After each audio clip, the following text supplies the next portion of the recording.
I'm David Hall. This is a Malibu collection, 1921 Standing Liberty Quarter. The PCGS grade is MS66 plus full head.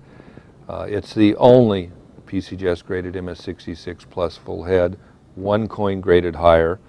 Okay, I'm not really going out on a limb when I say this is the second finest known, because it's certainly one of the best one or two I've ever seen.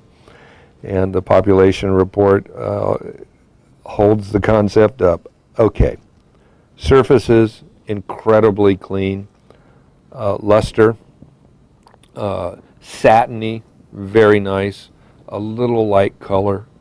The strike just off the charts. The head is metallic in its sharpness. It's just wonderful. 1921, of course, a key date, low mintage. Key date in all grades, and this is, you know, one of the second finest known. Gorgeous coin.